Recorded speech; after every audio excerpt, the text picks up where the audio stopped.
Today, a look towards the infinite, off the beaten track in Egypt. Most of this country is a desert with many different facets. The people we'll be meeting have chosen to make their lives here in these vast spaces. Mansour is a child of the oasis. At Bahariya, this young veterinarian cares for all the animals of the small farmers. He has become an important personality in the local community. Uil was a civil engineer. He left his job as an architect to become a monk and joined one of the monasteries in the Wadi Valley that for 16 centuries now have been maintaining the traditions of Christianity and desert monks. Fanuya is a navigator of the sands. For more than 30 years, this Frenchman has been exploring these vast spaces. Traveling the desert with him means setting out to discover magnificent sights. I never get tired of these landscapes. It's a strange feeling, like going back to the beginning of the world, like you're starting over. I've never met anyone who wasn't moved by the sight of these shifting dunes.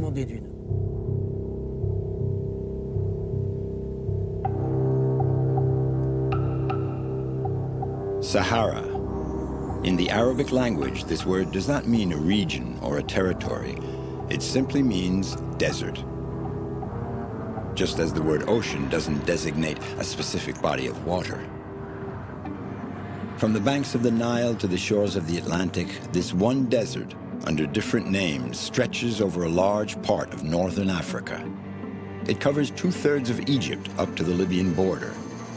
Here it's called the Western Desert, formerly the Libyan Desert, and it's one of the driest deserts in the world.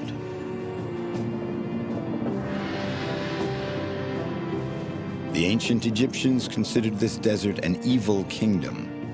Yet in the middle of this mineral ocean, a verdant archipelago resists the onslaught of the waves of sand. The 5 oases of the Western Desert are sheltered islands where the miracle of life has triumphed over the hostile climate.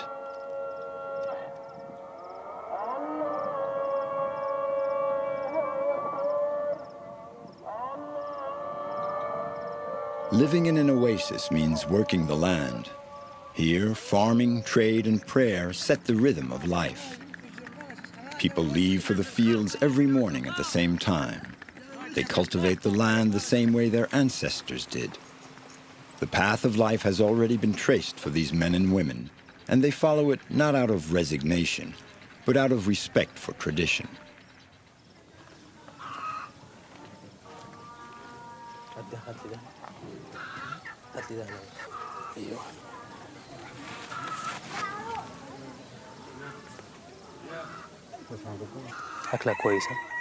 Is she eating well? Yes. Is she eating normally? Yes. Is she pregnant? Yes. 3 months.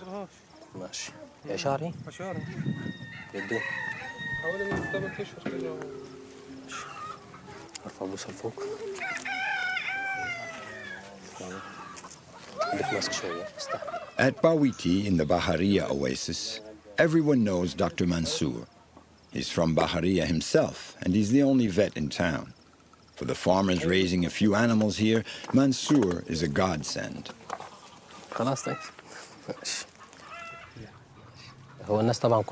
Everybody likes the vet here because they know I'm always ready to help them and their animals. Animals are their livelihood, and people worry as much about the health of their livestock as that of their children.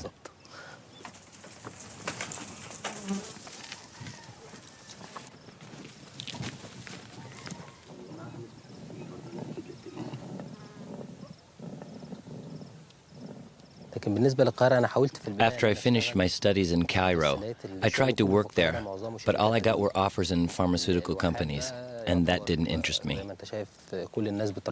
In the oasis, everybody has livestock, so there's much more work here. Oddly enough, there are a lot more vets in the suburbs of Cairo than in the oasis. But there's a real human dimension here, and it's not too crowded. I'm the second vet who comes from the oasis. I'm a child of the oasis. I think that's an interesting thing. This one piece will make 52 layers. Watch on mobile devices or the big screen, all for free. No subscription required. Herodotus called them islands of the blessed. For more than 8,000 years, these oases have been inhabited, cultivated, preserved.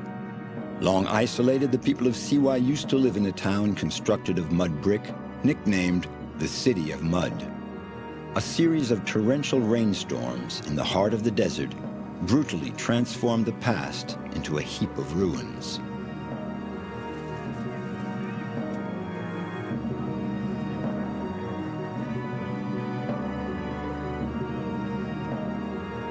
In the space of 4 years, from 1926 to 1930, the city of Shali was totally devastated. As they had no other place to go, the people of the oasis built another city right next to it.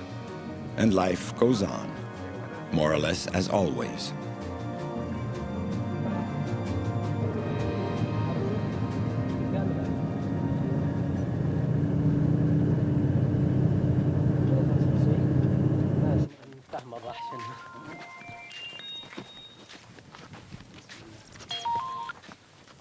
الو والله المشكله في يعني يا نبدا بكره يا يوم السبت معلش هاي تعال بص يا دكتور بص الحاله مدي قد ايه كل 20 يوم You need to give him a series of injections. يعني ياخذ مثلا That's the best way to treat him. بعد 20 3 جرعات You need to give him 3 doses spread out over several days. I'll come back as soon as I can to examine them all, like I did for Sammy's camels. دول اهم شيء دول You really have to treat your sick animals every day for a month. على الاقل Then you won't have to worry anymore. مثلا شهر كل يوم ترشه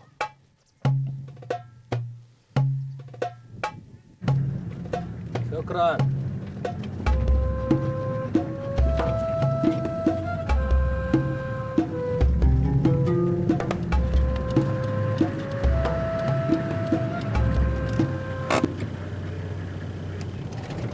السلام عليكم Hello, how are you? Fine. This is Syed Sanusi. He's an agronomic engineer, and he's the best date palm specialist in the entire oasis. Okay, good luck.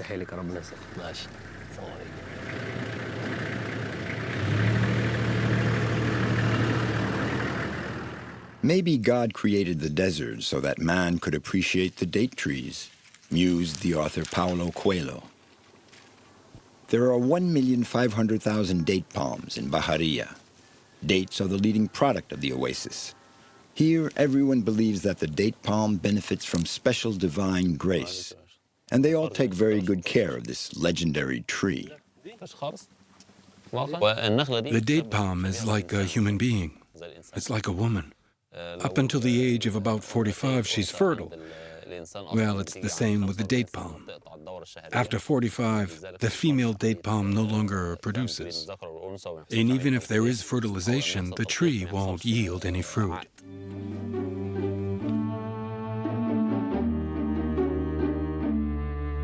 All the oases in the western desert are situated in low basins of limestone plateaus, between 100 and 130 meters below sea level.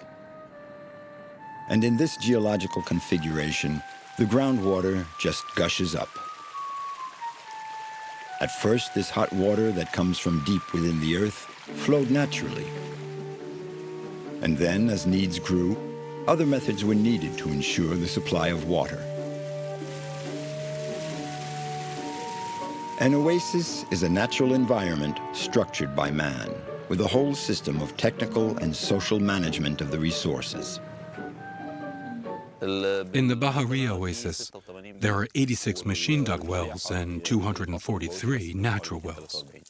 Until 1976, all the oasis had only natural wells, but constant pumping caused water levels to drop, and from that time on, they started using machines to drill wells.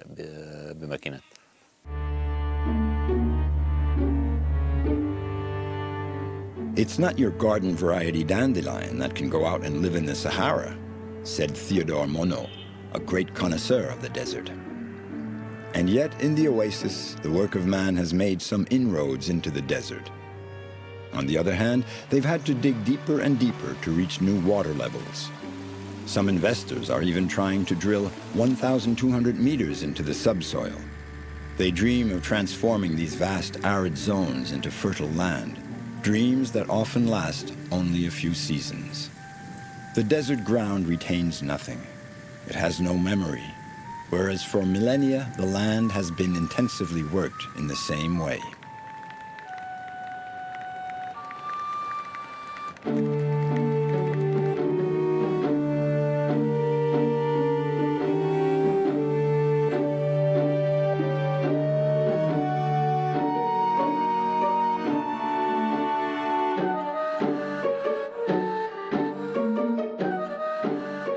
In all the North African oases, the fields are divided up in the same way.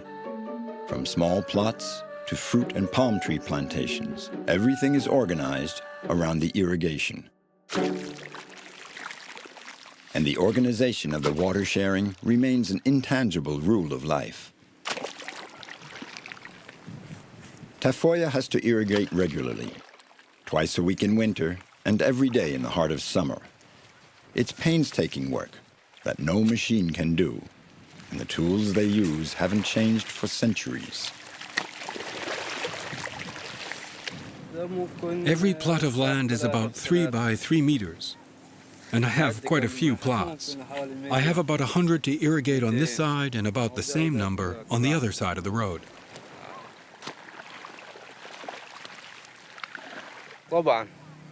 Farming is a difficult job, but it's our profession, and it's been our family's profession for centuries. We never stop working, every day. But every job has its drawbacks. I'm used to it. I've always done it.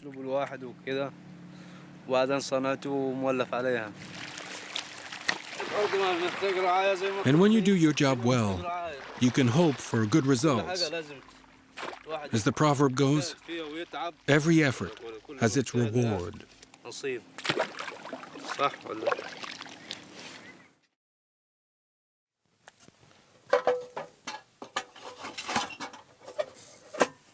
Meanwhile, Dr. Mansour continues working on the farms. Be it for treatment or artificial insemination, he is always on call. There is, however, one domestic animal that he treats less and less: the donkey. For thousands of years, the donkey was the main means of transportation for man and goods in the oasis. But today, due to globalization, Chinese motorbikes have become serious competitors.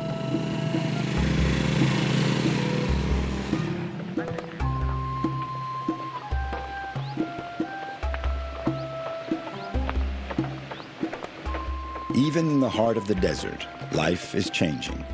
In fits and starts, progress is coming to the oasis. But in these islands of the blessed, there is still a pleasant tranquility. For the people of the sand, working the earth is still the basis of their lives. They are strongly attached to the rhythm of work imposed by the sun, to the earth that must be watered, to life that must be protected.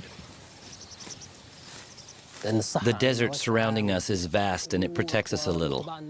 There have been changes, but there are still a lot of people who preserve their customs and traditions. One day my father left for Cairo, and he couldn't stand the hustle and bustle.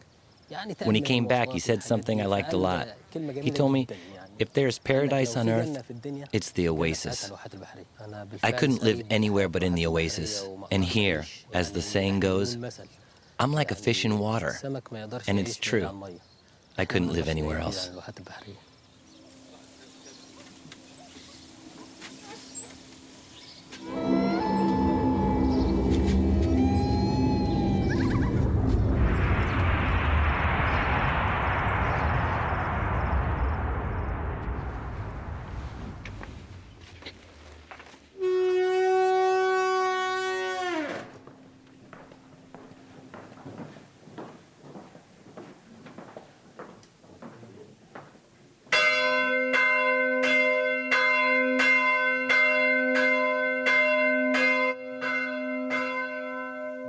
In the land of the muezzin, the peal of church bells sets a different tone. At 4 in the morning, the monks assemble for prayers. 2 hours of psalms, chants, and litanies.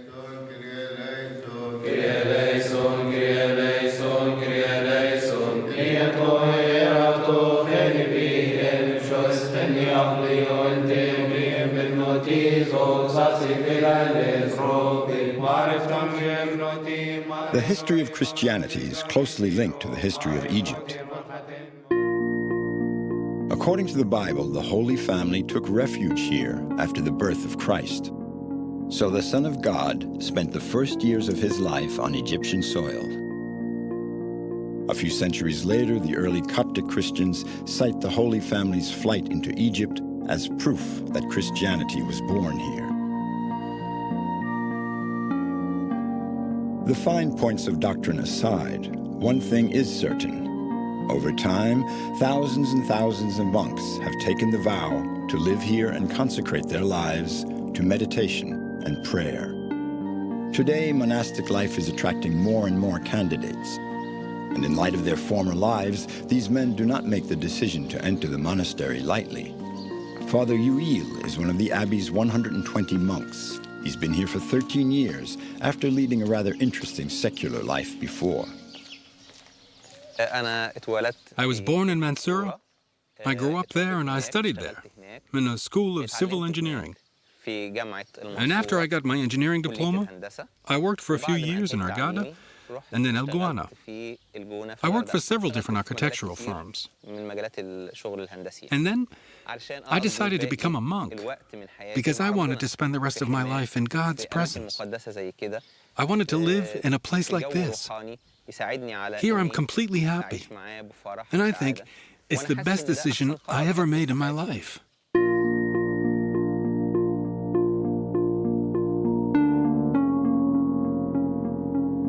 One doesn't go to the desert to escape, even if the spirit can find refuge here.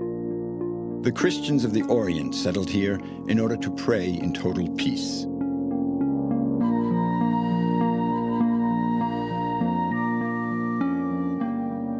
Islam didn't exist yet, and monks were already retiring from the world in search of an ascetic life. Over more than 16 centuries, their roots have taken hold here in the Sete Desert. At first they were hermits, and then they formed communities. Now there are still 4 active Coptic monasteries in the valley of Wadi Natrun.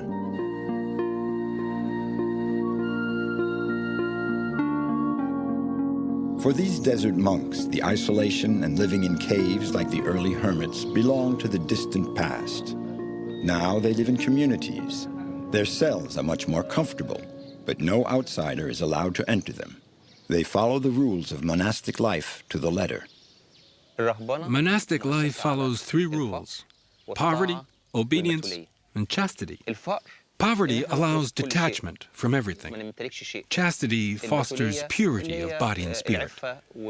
Obedience has to be followed all through life. You have to leave all your decisions in the hands of the abbot.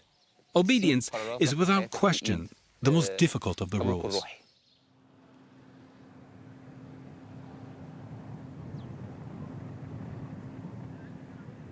The daily life of the monks takes place behind these imposing walls. Walls meant to help in their spiritual quest, but also to protect them from the outside world. And yet their existence is not solely contemplative. Monasticism is based on 2 basic principles: prayer and work. Life in these monasteries is organized so as to be self-sufficient.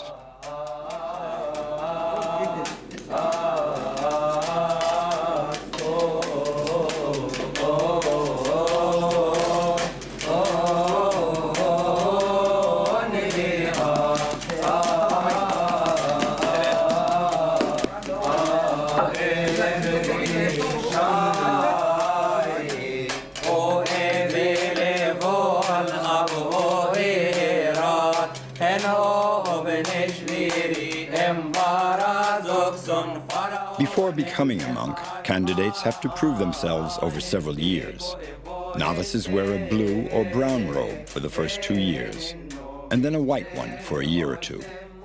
It's a very strict hierarchy, and it's only after they have taken their final vows that they let their hair and beard grow.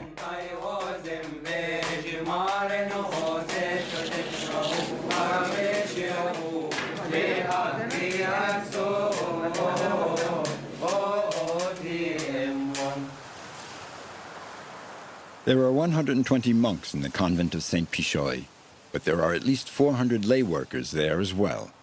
Some of them live here all year long, others for a few months at a time.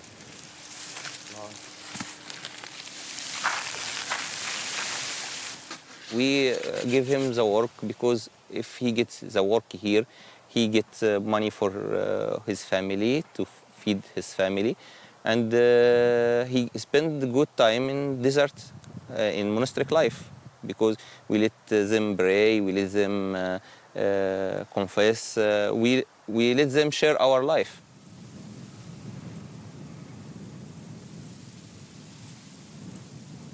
Fields of cereal, olive groves, fruit trees, beans, the monks and their employees have managed to raise crops on the threshold of the desert. Self-sufficiency on a grand scale.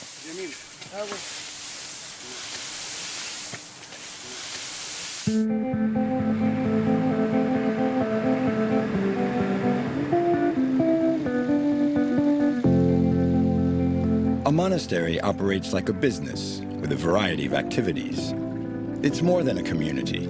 It's a world in itself with its own codes and organization. There are no taxes, but there's no individual gain either.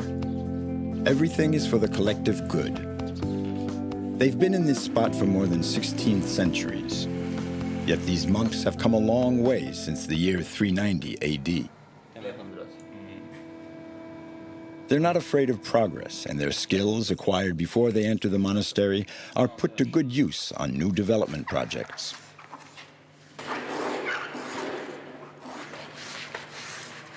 The combination of techniques and ancestral skills has allowed them to earn a certain reputation.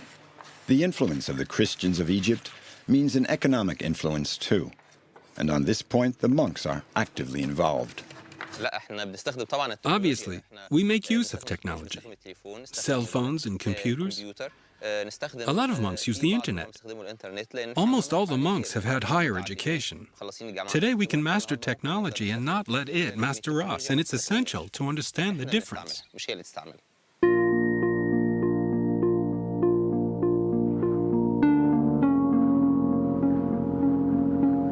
Even if Coptic monks have not lived like hermits for a long time now, the desert still figures strongly in their religious vocation.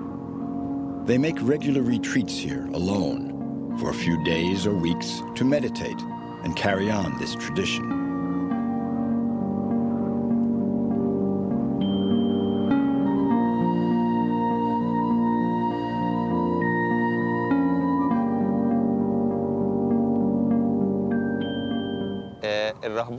In the desert, the monk isolates himself and detaches himself from daily life.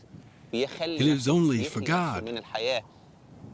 Our spiritual fathers taught us that contemplation in the desert frees us from all material attachment so that we can deepen our spiritual relationship with God.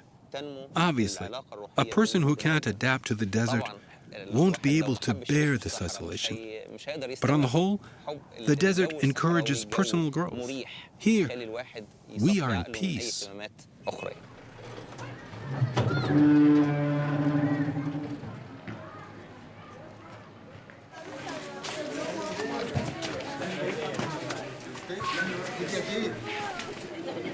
The Wadi Natrun monks are a real success. When the monastery opens its doors to the public, it attracts an impressive crowd of faithful.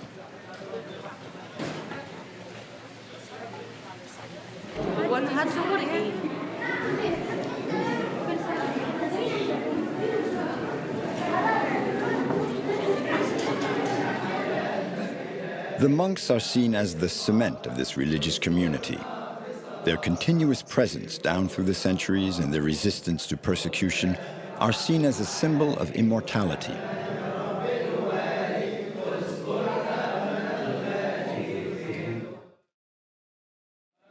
It's difficult to estimate the number of Copts. 7 million according to the Egyptian government, but religious authorities put the figure at 12 million. The figures are often a subject of controversy.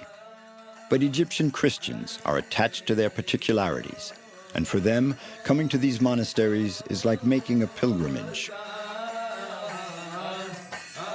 Undoubtedly, these Christian chants bring on a sort of Oriental blues, but the monks don't wring their hands in prayer, and they seem consistently cheerful. A monk's life is not one of competition, but of encouragement. There is no competition between us.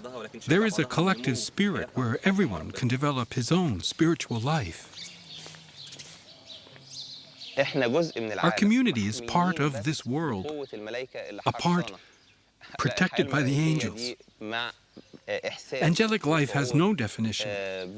It is a life where you feel at one with yourself, quite simply.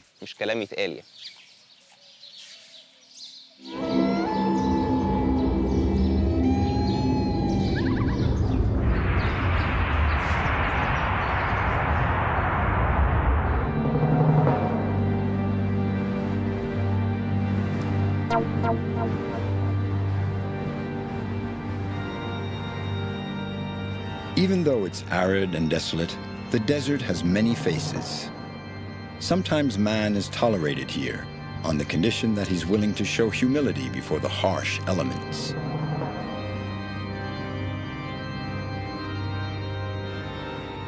An unavoidable expanse on the caravan route, this western desert is a hostile place, and yet it exerts an attraction, a sort of magnetism. It is a refuge for mystics and the contemplative in search of the pure. This landscape is also the ideal setting for adventurers in quest of boundless horizons.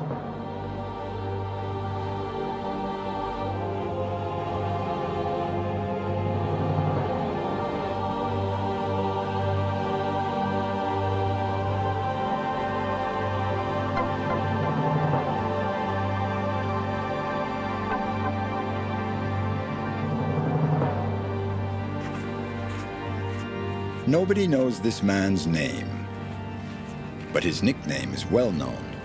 Fanuya is a desert lover with a particular fondness for the western desert. For more than 30 years, he has been crisscrossing the desert in a variety of ways. At first, he organized and ran rallies. Then his competitive spirit waned, but he still has a real fascination for these landscapes. For the ancient Egyptians, the Great Sea of Sand began immediately after the last oasis. This marked the end of the kingdom of the living and the beginning of the kingdom of the dead. And between them, there was a dangerous no man's land called chaos, where you could find yourself trapped. And they were right to be wary, because in certain directions, it was uncrossable. The desert is both life and death. It reminds us of the fragility and the beauty of our humanity. Heading out into the desert is always an adventure. You can't forget anything: gas, water, food, tools. But above all, you mustn't set out in just one vehicle. A breakdown in the middle of the desert can quickly turn into a serious problem. This is a well-known Saharan ritual that gives the tire the same consistency as a camel's hoof. We deflate the tire. It gets wider, and there's more surface in contact with the ground. We deflate it to 800 grams of pressure.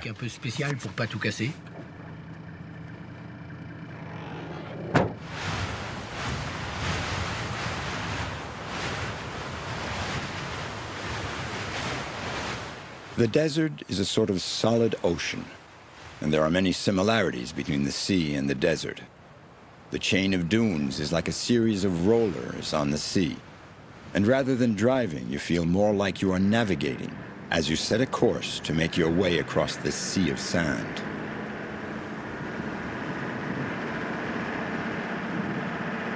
You have to consider the dune as something fluid, something that shifts, that moves, and that's why they give you a feeling of eternity. You see a frozen storm. Here we're on Gourd Abu Muharrak, the father of impassable dunes.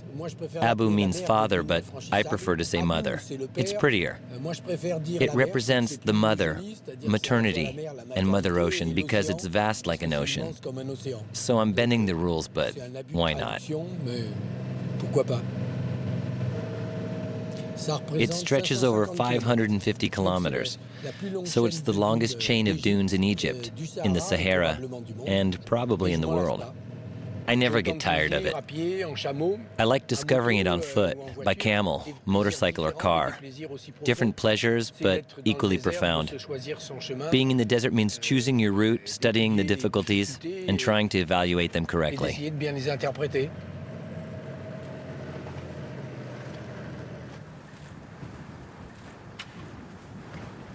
Hundreds of kilometers to the south, a passage leads you through the waves of dunes to an amazing sight. When you cross the western desert with Fanuya, you discover areas that are as grandiose as they are mysterious. And we come upon a phenomenon that no one could have imagined finding here.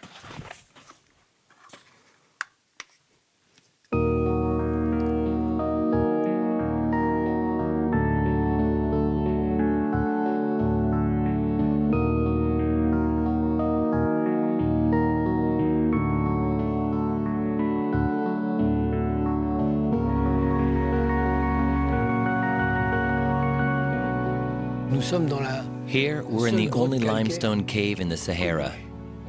You can see enormous stalactites. The corresponding stalagmites have been buried under the sand for thousands of years. And this proves that the Sahara was once green.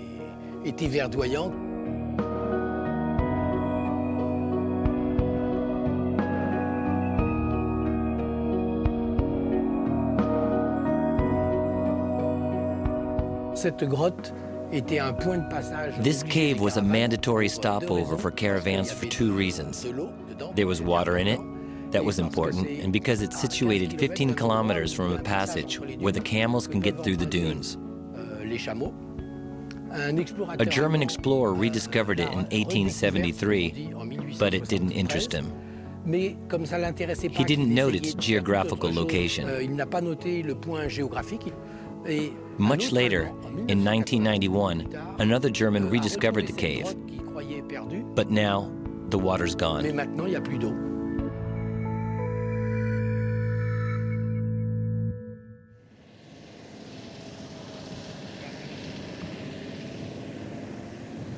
Traveling the desert means confronting the unknown, looking for landmarks in the middle of emptiness, and knowing that the slightest undulation in the sand could turn out to be a trap. It calls for a great deal of knowledge to be able to negotiate the desert safely.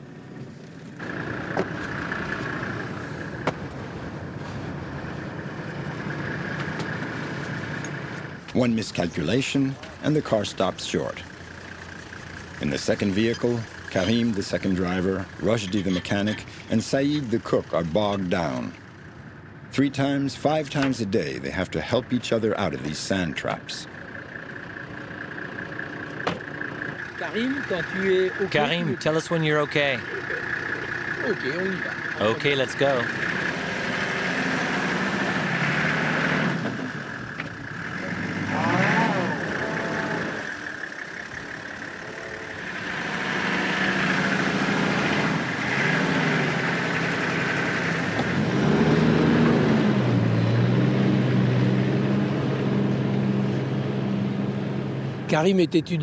Karim studies sand. He's a great guy. He's always cool. Okay, enough compliments.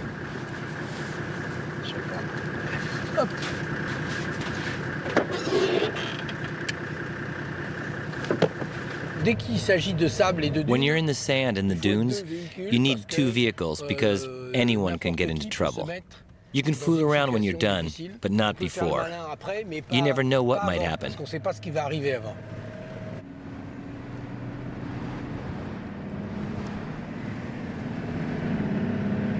Fanuya was certainly not predestined to become a desert specialist.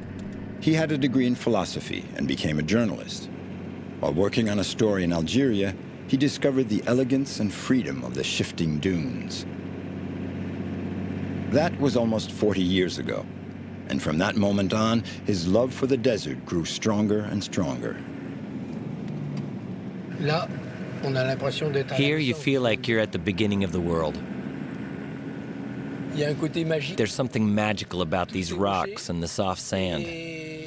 If there wasn't any sand, we'd be driving over the rocks, but here you glide on the sand between the rocks that are getting closer and closer and forcing us a little off course. But they're so beautiful, you can't blame them.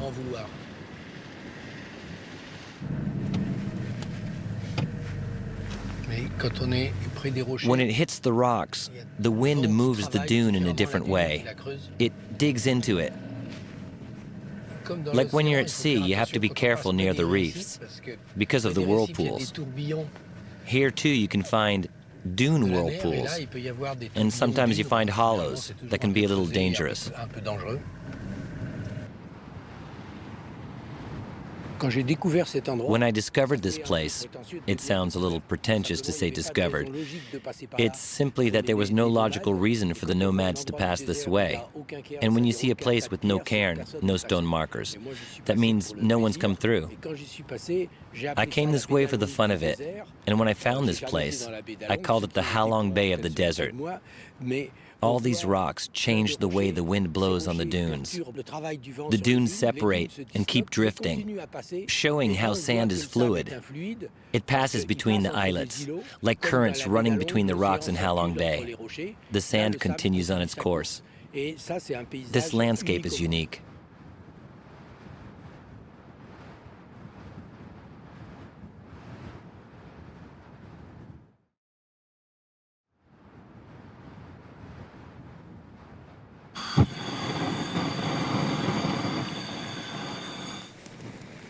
As soon as night falls, so does the temperature, and it's brutal. You have to set up camp well before sunset, make a fire, and let Saeed get to work with the gas burner. Between friends, we talk about why we come here. We say that we must be a little crazy. In the old days, someone could love the desert, but it was also their livelihood. I'm talking about the caravans that crossed it.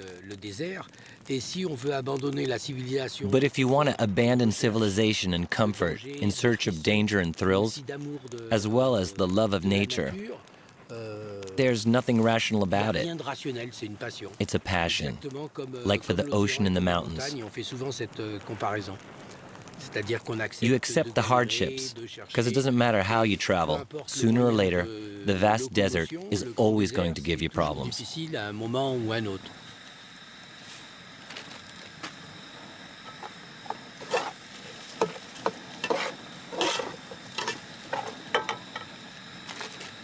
The Western Desert, it's my favorite, because it's the wildest. It's the largest expanse of sand. There are legends about it, but also stories of adventurers and explorers. It's also the most diverse desert that I know. The landscape often changes in Egypt's Western Desert.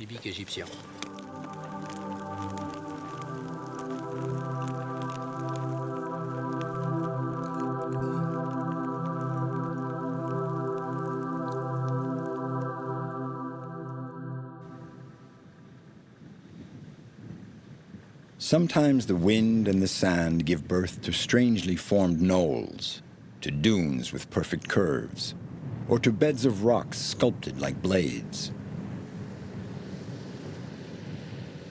You need a vast amount of knowledge of the desert, a dose of recklessness, and that famous touch of madness to brave such wild terrain.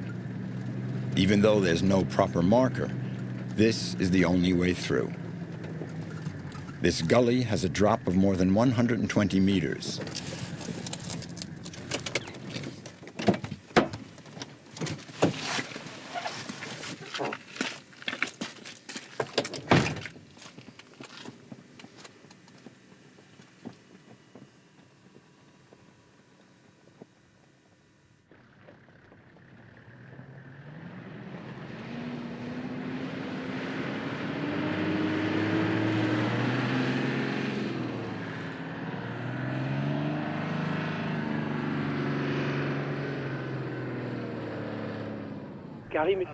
Karim, I think you can shift down to third gear and then to second at the bottom.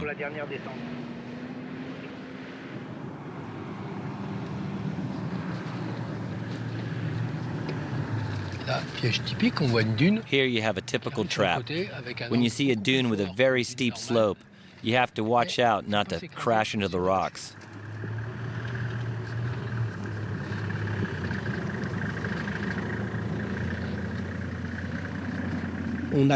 We've all made stupid mistakes in the desert. I'm the first to admit it. I came here without a clue. I survived learning little by little. But when you cross the dunes, you always have to be humble. You have to understand, think things out, evaluate.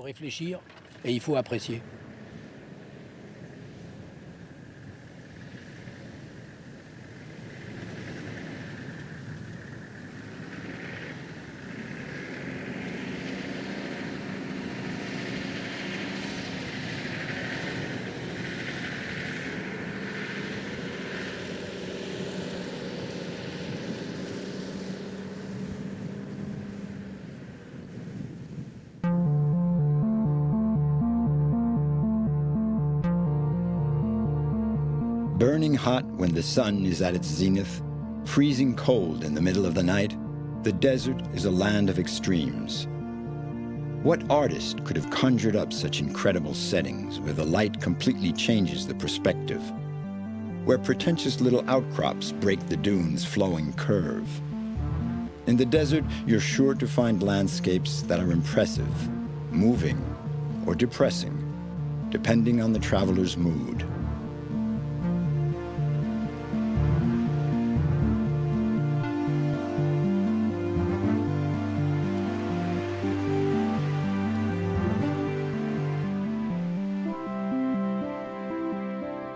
A lot of beautiful things have been written about the desert because it's so inspiring. But the story I like the most is by Honoré de Balzac, about an old soldier under Napoleon, telling the story of his Egyptian campaign to his grandchildren, who keep interrupting him, asking, "What was the desert like?" He looks for the right words and finally comes up with, "The desert is God before man." And you don't have to be a believer to have a feeling for transcendence. When you see the desert, you see a virgin land before man's done anything, either good or bad.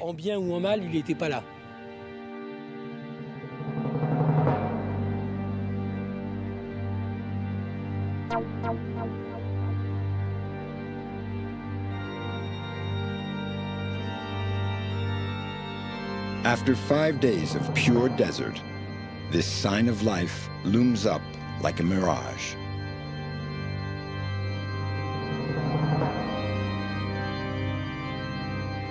This remote, forgotten citadel is the vestige of a time when life really existed in this place that's so lifeless today.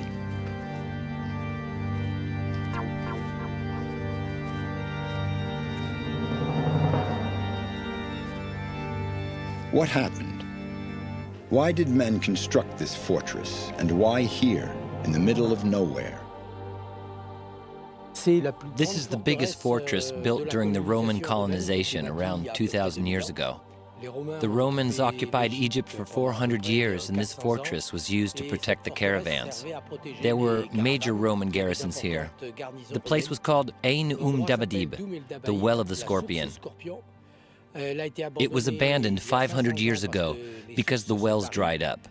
But then water reappeared in Karga, which is now the largest oasis in Egypt. And this place stayed abandoned.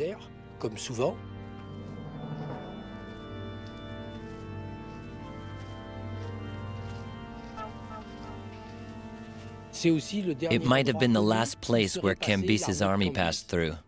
I say might, but scientists seem to agree. The last traces of the army were found here.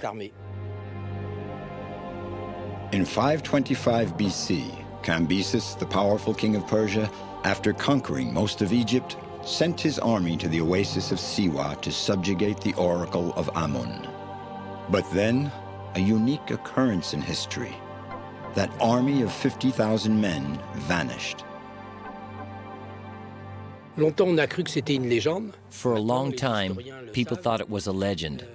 But now, historians know that Cambyses' army was composed of 50,000 men, the largest army in the world at that time. Herodotus wrote that the army was buried in a terrible sandstorm. The idea is interesting for a movie. It was used in The English Patient. The more probable explanation is that the army made a navigational error and got lost, that they died of thirst because they never came back and they never arrived at Siwa. And as no trace of them was found, they must be buried under one of the enormous cathedral dunes in the Great Sea of Sand. For more than a century, historians have been looking for traces of that army. And in November 2009, Italian archaeologists discovered vestiges of what might be part of Cambyses' famous army. 2,500 years later, the enigma of that disappearance might be solved.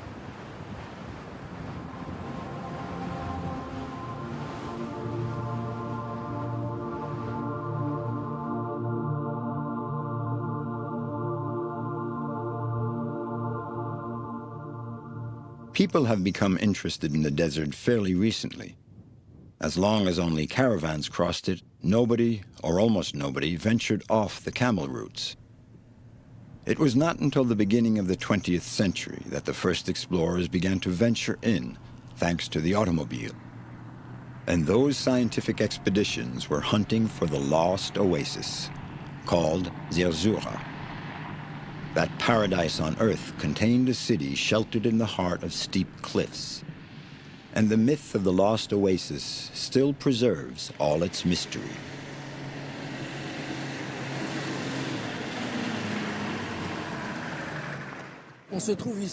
We're on one of history's first roads for cars, built between 1925 and 1930 by the English and their Hindu workers, because the Egyptians didn't want to go out into the desert to break rocks. It was quickly abandoned because it was covered by sand. With a new road circling the oasis, this one's been forgotten. When it was reopened in 1986, no one had been on it for more than 30 years, and you felt like you were traveling towards a magical land, a lost oasis, where there were traces of civilization, cairns, but no cars. Everything had been erased by the wind.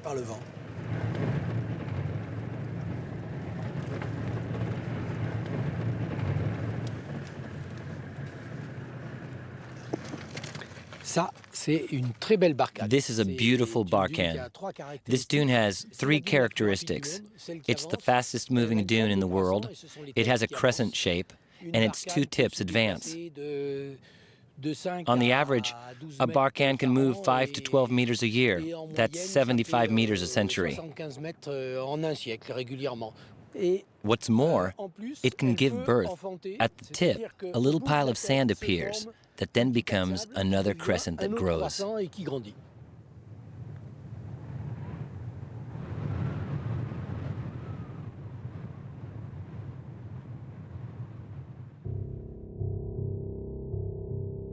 This apparently hostile land seems to breathe, as if the Sahara were a place that gives life to the mineral world.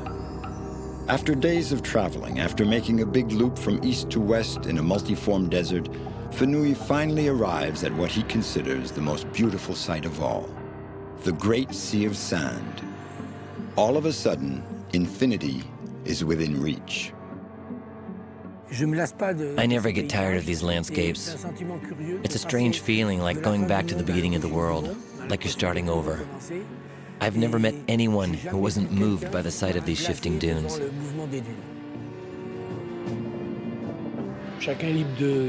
Everyone is free to look for what he wants in the desert.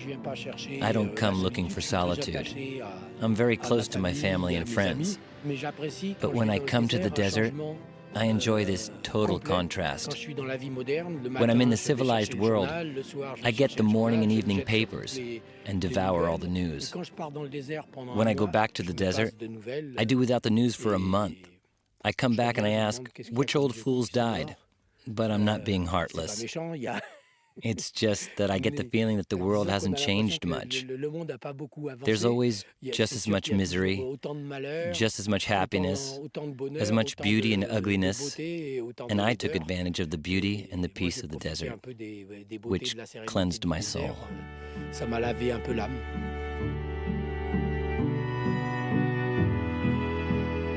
This man has managed to find his way in a place where, in fact, paths do not exist.